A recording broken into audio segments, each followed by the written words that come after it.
नमस्कार। चलिए, इस वक्त में हम जो हैं यहाँ मौजूद हैं हेड पोस्ट ऑफिस, और हेड पोस्ट ऑफिस के सामने ठीक विपरीत दिशा में है, आप देख सकते हैं।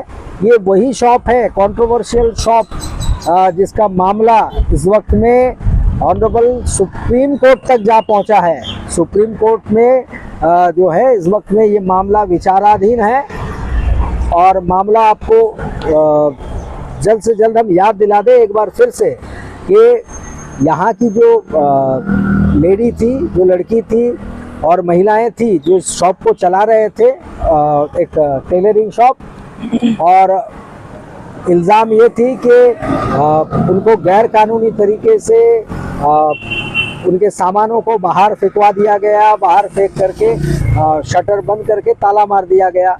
उसके बाद तो एपिसोड चलते रहे, जो आपको पता होगा, टाइम टू टाइम अब तक वो आती रही हैं।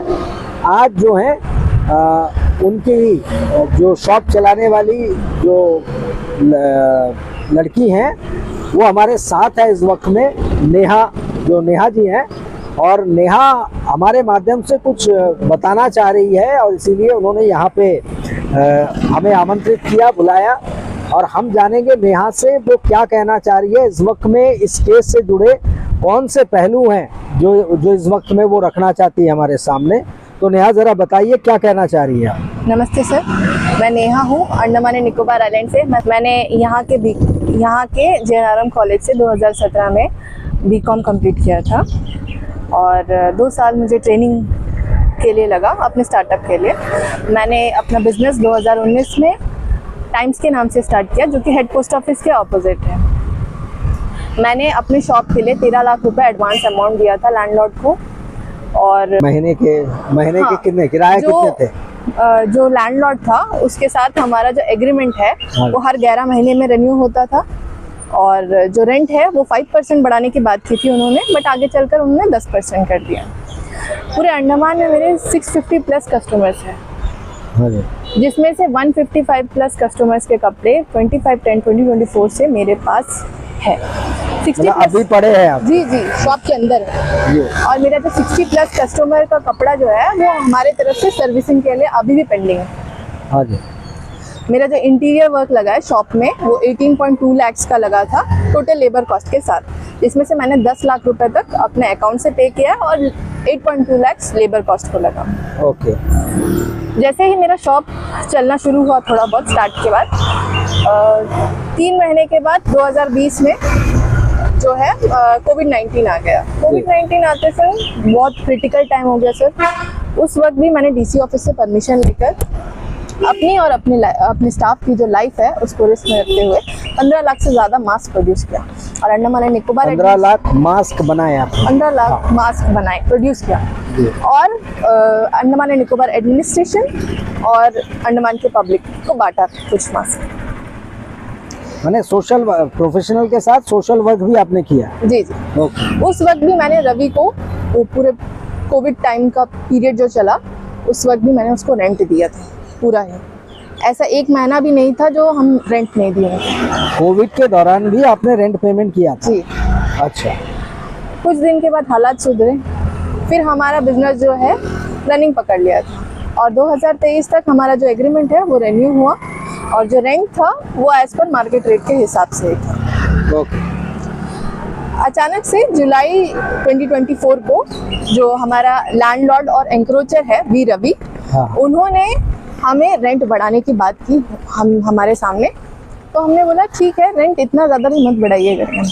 तो अचानक से उन्होंने फिर बोला कि ठीक है, हम आने के बाद उन्होंने फिर बोला कि मैं मेलैंड जा रहा हूँ, मेलैंड जाके आने के बाद मैं आपसे एग्रीमेंट करता हूँ। फिर all of sudden 3rd week of October में वो आए, और 25 या 26 तारीख अक्टूबर 2024 को हमारा आधा सामान बाहर कर दिया शॉप के। हाँ जी। और अपना ताला डाल के चला गया। हाँ, जो मामला बना था वो, हाँ, जो हंगामा मचा हुआ था। अभी भी मेरा आधा सामान अंदर ही है, मशीनरीज भी अंदर है। मैंने अपने ही शॉप के सामने 26 अक्टूबर 2024 को इंटरव्यू दिया था।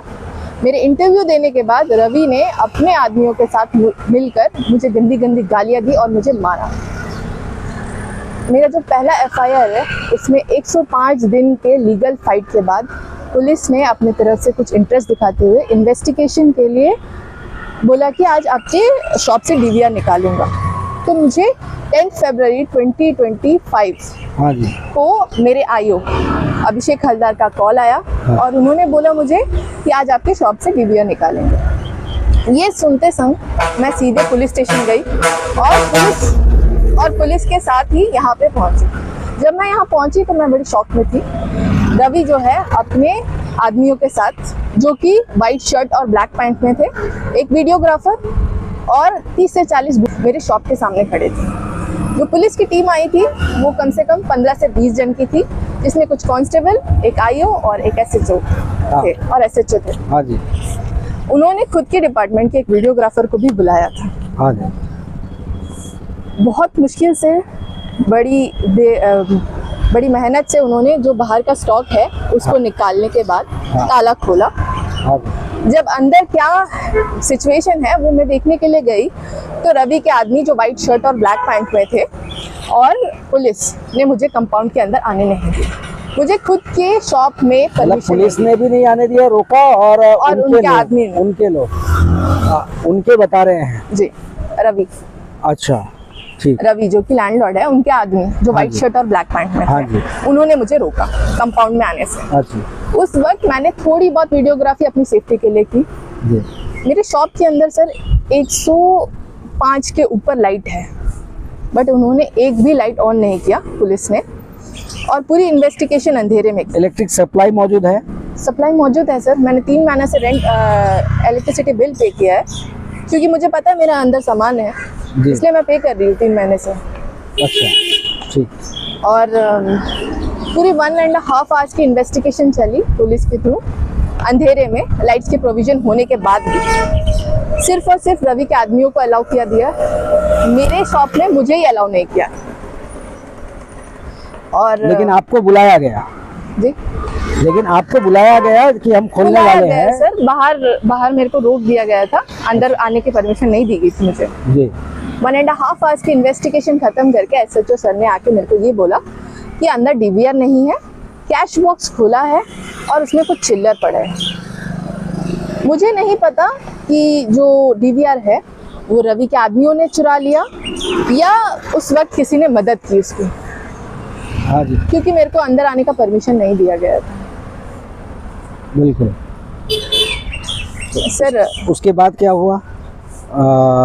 उसके बाद सर उन्होंने एसएचओ सर ने ये बोला कि मुझे हायर ऑफिसर्स का ऑर्डर आया था, इसलिए मैं यहाँ चार जो चेकबुक है वो आपको दे रहा हूँ, ये बोलकर कांस्टेबल के हाथ से मुझे पकड़ा दिया।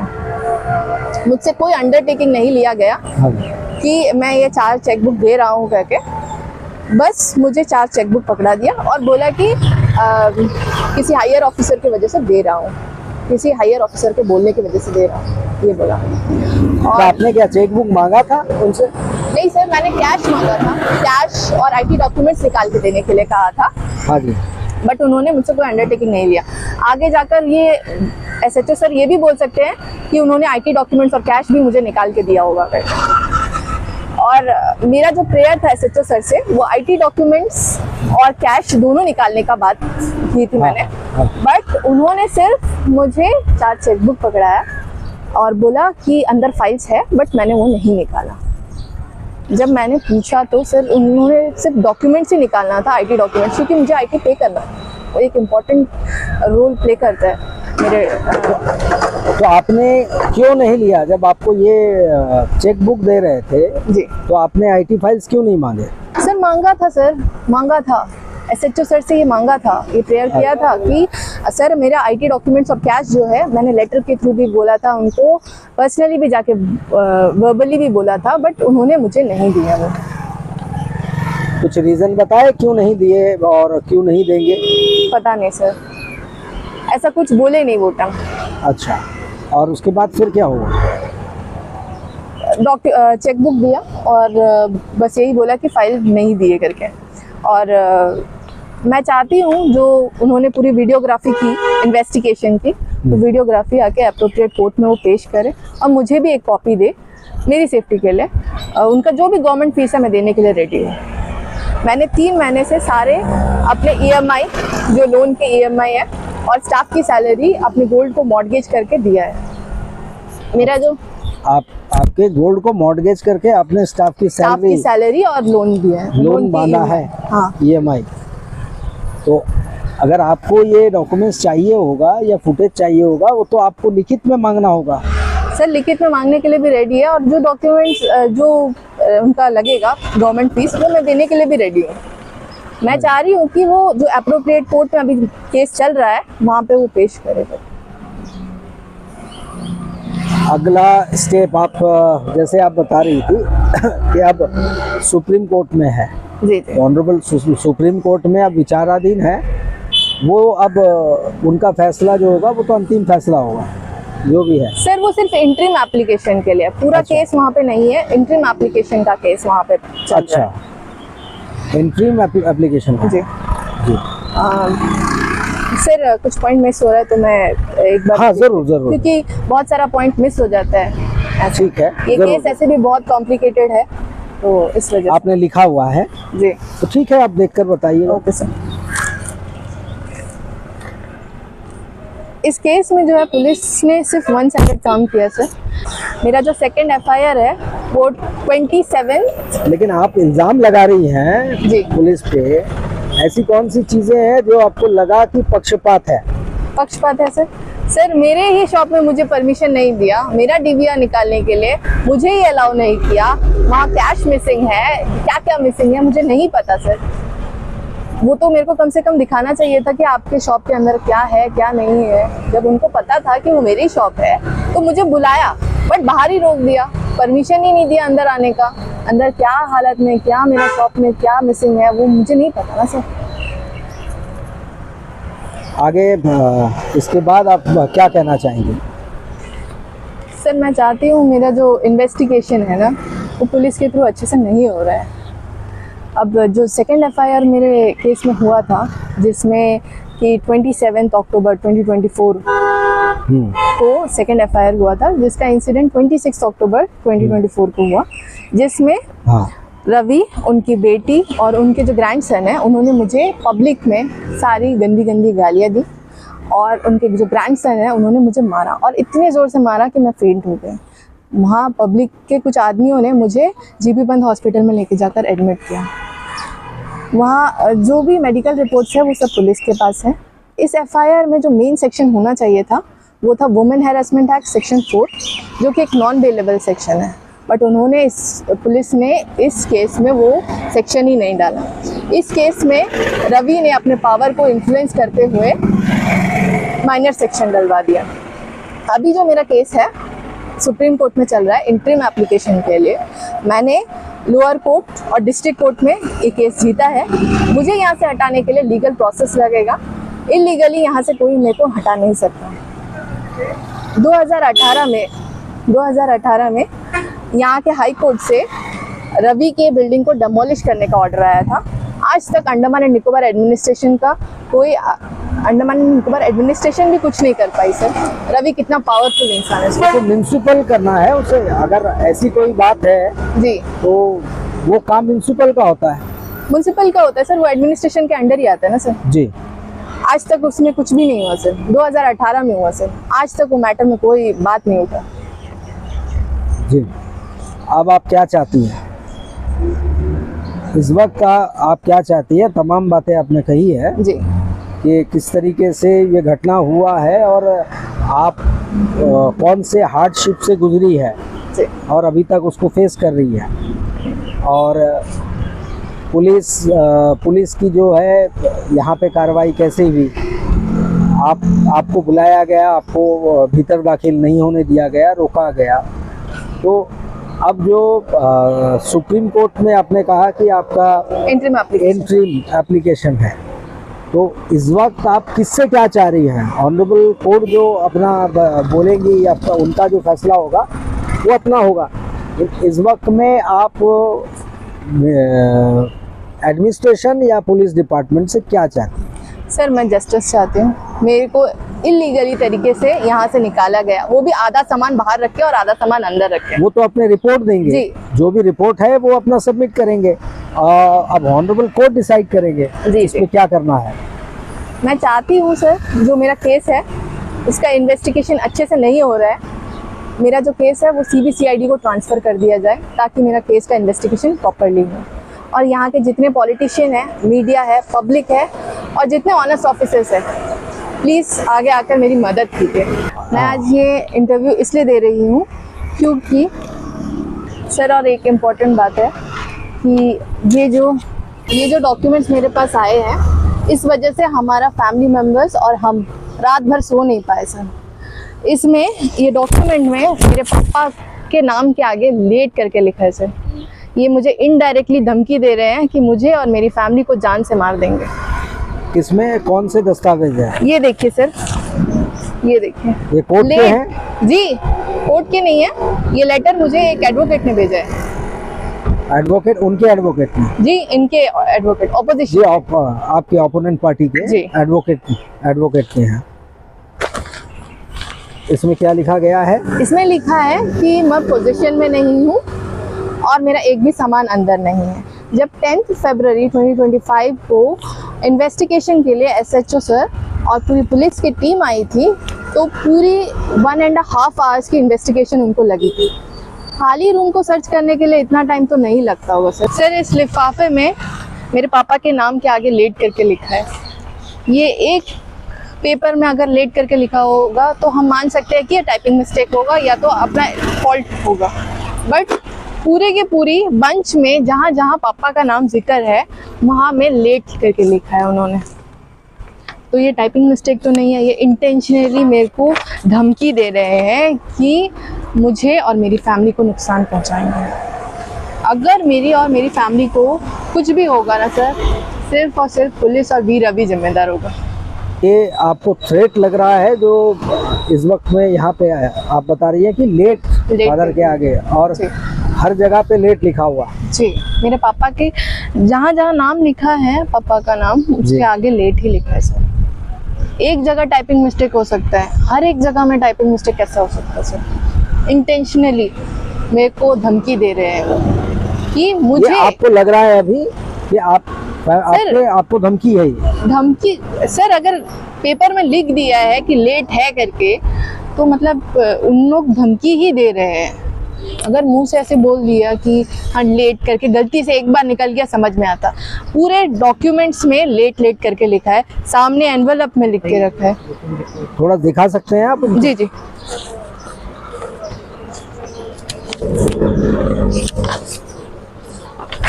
ये देखिए लेट, यहाँ पे भी लेट करके लिखा है।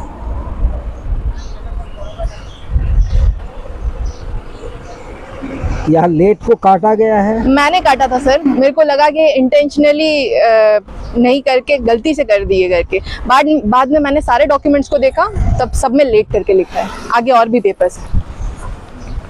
तो अब आपको ये देख करके आपको खतरा लग रहा है? इसके बीच में ये केसेस जो आपके चल रहे हैं जी, इसके बीच में कभी ऐसा आप लोगों को महसूस हुआ कि कोई धमकियां या फिर कुछ इस तरीके की गतिविधि ऐसे आप लोगों के साथ में? अभी तक तो नहीं हुआ था सर, क्योंकि अभी तक हम लोग यहीं पे थे। अब सुप्रीम कोर्ट में चले गए, इसलिए धमकियां मिल रही है हमको। ये आपको अब लग रहा है? जी। तो आखिरकार आप यही चाह रही हैं कि आप न्याय हो? सर, इन्वेस्टिगेशन प्रॉपरली नहीं हो रहा है सर पुलिस के थ्रू। देखिए, न्याय तो न्यायालय ही करेंगे। जी जी। उनके जजमेंट का हमें इंतजार तो करना होगा, आपको भी करना होगा। तो आप बट सर, इस केस में 2 क्रिमिनल केस जो है हुआ था, जिसमें 2 FIR कटा था, एक ट्रेसपासिंग और एक मेरे को असॉल्ट करने का। आज तक वो कोई भी डॉक्यूमेंट कोर्ट में सबमिट नहीं हुआ सर। अगर उन लोग बोल रहे हैं कि 7 साल से कम का सजा भी है, तो उसमें एक सम्मन होना चाहिए कोर्ट का थ्रू। वो सम्मन भी नहीं दिया गया, कोर्ट में आज तक पहुंचा ही नहीं सर। हम लोग CA डाले तो CA वापस हो गया था। आज तक क्या करे करके इन्वेस्टिगेशन में कोई भी डॉक्यूमेंट सबमिट नहीं है ये FIR का। तो चलिए, हम केवल इंतज़ार अब कर सकते हैं जी। और उम्मीद है कि आपकी जो बातें हैं, आपकी जो प्रेयर है वो वहाँ तक पहुँच जाएगी। और उम्मीद करेंगे कि जो भी होगा अच्छा होगा, और जो सच्चा है, जो ठीक है, और जो पाया जाएगा कोर्ट की फाइंडिंग्स में, वो जजमेंट जस्टिस दिलाने में मदद करेगी। जी सर, मेरे पास सिर्फ सच ही है सर। मैं सच के साथ ही लड़ रही हूँ, यहाँ पे अकेले लड़ रही हूँ। और मैं चाहती हूँ कि कोई मेरी मदद के लिए आगे आए, पॉलिटिशियन हो या पब्लिक हो या मीडिया हो, या तो ऑनेस्ट ऑफिसर कोई Andaman and Nicobar administration. Honest officers की कमी नहीं है, ऑनेस्ट पॉलिटिशियन की भी कमी नहीं है, तादाद कम हो सकते हैं। जी, एंड आखिर में मैं अपील करना चाहती हूँ अंडमान एंड निकोबार आइलैंड के पब्लिक से, आइलैंडर से, और पॉलिटिशियन और मीडिया से, जो यहाँ के महिला संगठन हैं, उनसे भी विनती करती हूँ। मैं अकेली लड़की यहाँ लड़ रही हूँ, मेरे जो सपोर्टर्स हैं वो सिर्फ मेरी फैमिली मेम्बर्स हैं। आप भी आगे आकर मेरी मदद कीजिए। लेकिन हम उम्मीद करेंगे कि जो सच है वो सामने लाया जाए, और यही उम्मीद के साथ चलिए, बहुत बहुत धन्यवाद। Thank you.